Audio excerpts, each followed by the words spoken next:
Allons à la rencontre de Babacar Ndiaye. Sur cette silhouette frêle et grêle repose une tête bien faite.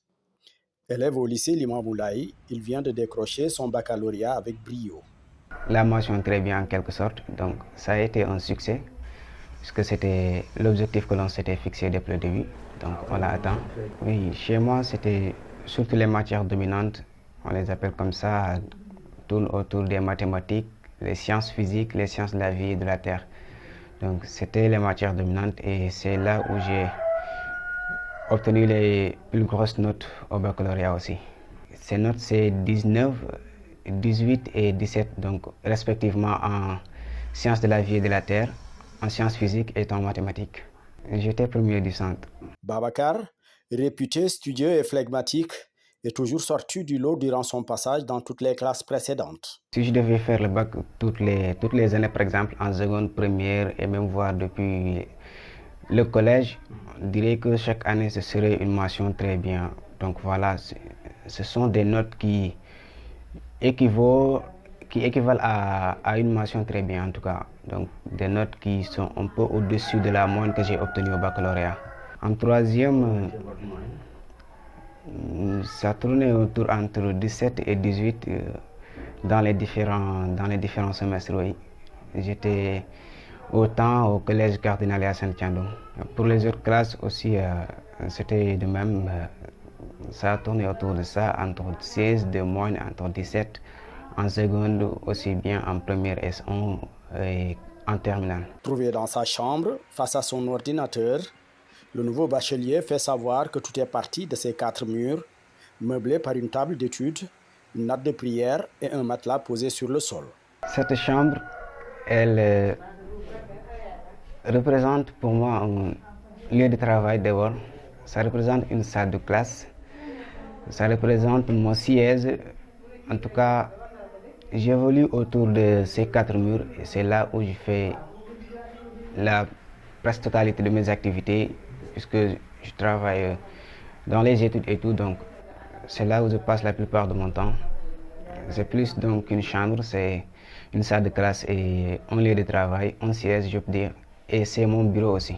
En dehors de la classe, c'est mon refuge en fait. C'est là où je me cache, je m'isole et je déroule toutes mes activités hors de la classe ici. Du haut de ses 20 ans, Babacar, bachelier avec la mention très bien, a eu un cursus atypique.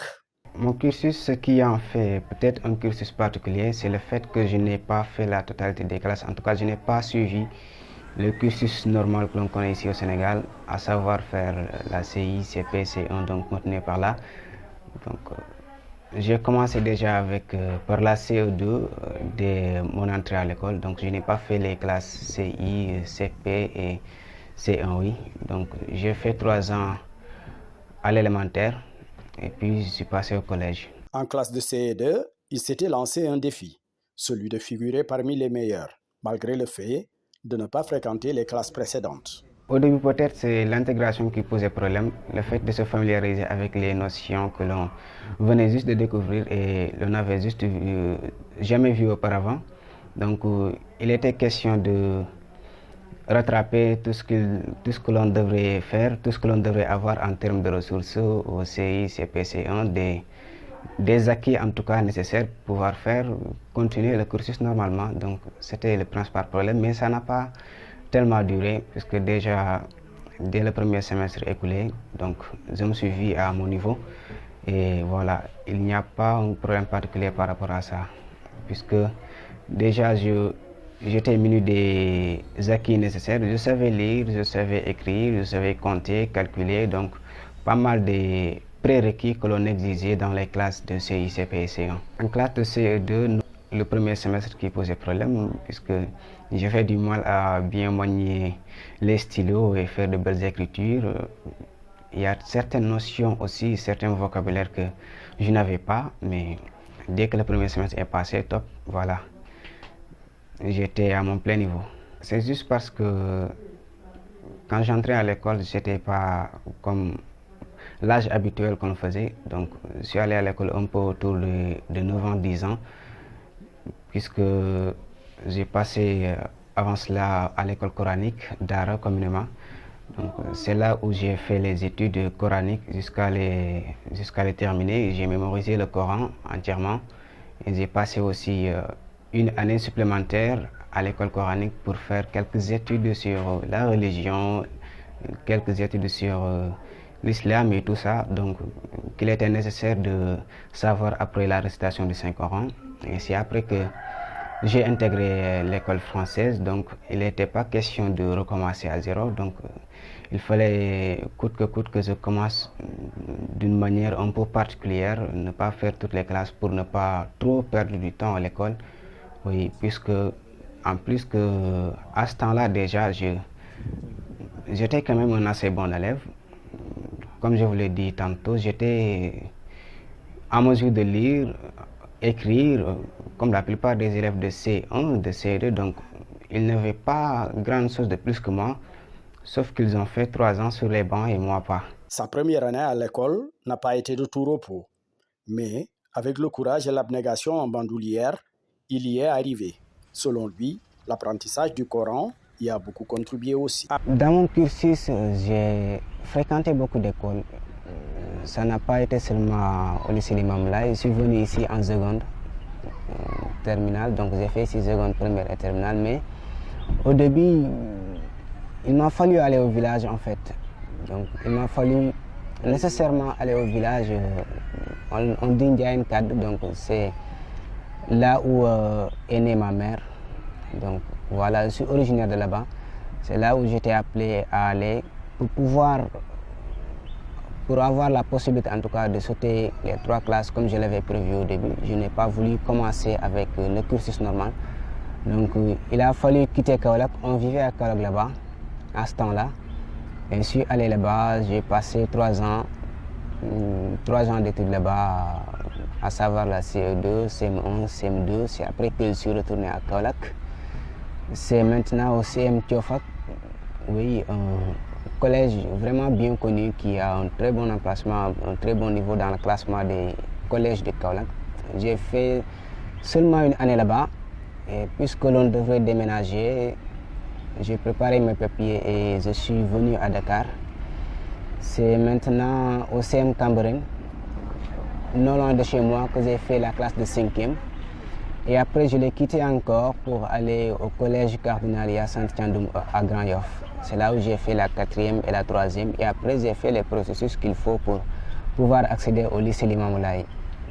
Qui, autant, ça me disait beaucoup en fait. C'est là où est passé mon frère. Et donc, j'avais coûte que coûte, voilà, l'intention de passer le lycée ici. C'est là où je suis venu là, j'ai passé 3 ans et maintenant, ce sera une prochaine étape dans une autre école, Inch'Allah. Après le domicile de Babacar, cap sur le lycée Limamou Laye. Cet espace en chantier, que de souvenirs qui lui reviennent à l'esprit. Dès que je mets les pieds ici, ça me rappelle encore des séances, ça me rappelle des événements, des moments en tout cas de partage avec les camarades, puisque on avait trop l'habitude de fréquenter cet arbre-là, donc on s'y mettait après les cours par exemple. Je me pointais là quand j'avais besoin de réviser seul par exemple, j'étais là et il y avait une bonne ombre. Et quand on avait aussi envie de discuter, on se donnait rendez-vous très souvent ici avec mes camarades de la TS1, des autres terminales. Donc on a même un nom qu'on lui a donné dans notre groupe là. Et donc, dès qu'on disait cela, on savait exactement de quel arbre il s'agit. On disait, c'était le nom d'un professeur d'histoire-géographie qui siège ici parce que c'est là la cellule d'histoire et la géographie. Donc, notre prof d'histoire et la géographie en seconde, c'était M. Diakhabi. Donc, voilà, c'est à lui qu'on attribuait cet arbre-là, en fait, en quelque sorte. Donc, si on parlait de l'arbre de Diakhabi, par exemple, on faisait référence à cet endroit-là. M. Diakhabi, c'était un professeur, notre professeur d'histoire et de la géographie en seconde SOI. M. Diakhabi, bon, il fait partie des professeurs que l'on a connus les premiers, en fait. Et il était proche de là, donc, puisque après les cours, il passait par là, il accédait à sa cellule, la cellule d'histoire et de la géographie. Donc, quand on avait besoin de le voir aussi, soit pour avoir des informations sur quelque chose, soit pour nous éclaircir sur un cours, ou bien si l'on doit faire cours ou pas, on venait là, donc c'est d'où est-ce qu'est né le nom là qu'on attribue à cet arbre. Ses discussions avec ses camarades ont toujours tourné autour du programme scolaire. Du haut de ses 20 ans, courtiser les jeunes filles comme les adolescents de son âge, cela ne l'a jamais titillé. Il n'a de loisir que l'écriture et la lecture. À part les études, je peux dire que la meilleure chose dont je me préoccupe, c'est la lecture. Oui, je passe beaucoup de temps à lire. Dès que je n'ai pas d'exercice à résoudre, par exemple, ou bien que je n'ai pas un travail exact à faire, donc mon refuge c'était la lecture. Donc, en passant de la lecture, donc automatiquement ça vient l'écriture, puisque c'est en lisant qu'on écrit. Donc c'est à travers l'écriture, la lecture que j'ai aimé l'écriture. Donc au moment de solitude, surtout quand je n'ai pas surtout envie de faire du sport, sinon je me mets à lire et à écrire. J'écris des textes et d'autres choses. Donc à part cela, je sors faire du sport. Mais pendant l'année scolaire, c'est principalement la lecture et l'écriture dans mes temps libres. Oui, on a eu des relations de camaraderie, on a eu des amis, vraiment de très bons et bonnes amis. Voilà, toutes sortes de relations, mais puisqu'avec le temps, puisqu'avec aussi le rythme que l'on étudiait, je pense qu'il n'y a pas beaucoup de mes camarades qui s'intéressaient à beaucoup de choses comme ça. Donc les discussions, même les amitiés, la camaraderie, ça se construisait autour des études. Donc c'est à travers ces occasions-là que l'on avait la possibilité, par exemple, de rencontrer une amie. Et c'est à travers des rencontres, des séances, de cours, comme ça, que l'on se faisait amis, par exemple. Et voilà, donc c'est surtout à travers cela qu'on parle. Le bac en poche, avec la mention très bien, Babacar scrute l'avenir. La biologie est son premier choix. Vient après l'aéronautique, ce qui n'est pas fortuit. Je pense plutôt aux études en rapport avec, par exemple, la biologie. C'est en tout cas une matière, une discipline qui me passionne en fait. C'est une chose dont j'aimerais vraiment beaucoup faire. C'est pourquoi j'ai l'intention, en tout cas, si ça m'est possible, de fréquenter la génie biomédicale, par exemple, puisque c'est une filière exclusivement réservée à l'étude de l'homme. Donc, c'est une filière qui fait de ce centre d'études, aussi bien que de son entreprise, l'homme en tant que tel, l'homme en tant qu'être en fait. Donc, il s'intéresse à l'homme, c'est sur lui qu'il travaille, sur l'homme qu'il fait des recherches, et il est appelé aussi à relever de nombreux défis par rapport à la santé, à l'intégrité de l'homme, à l'avancée et tout ça. Donc, c'est en tout cas une chose qui me dit trop. L'aéronautique, la génie aéronautique, donc une filière tourne autour de la construction mécanique, l'aviation, la construction, la conception, réparation et tout ce qui est en tout cas lié aux avions, aux sondes et tout ça, aux satellites. Donc c'est un métier en tout cas dans les airs en fait. Donc on me dit souvent que j'aime voyager à travers les planètes, mais je pense que ce n'est pas surtout cela. Donc c'est une filière qui passionne en fait. Babacar regrette cependant de ne pouvoir poursuivre ses études à l'extérieur, faute de moyens, outre la suppression des bourses d'excellence par les pouvoirs publics. Bon, les études à l'extérieur, on les aimerait bien, mais ce n'est pas seulement une question de choix, il y a aussi la possibilité ou non, il y a aussi en tout cas des processus parfois un peu complexes.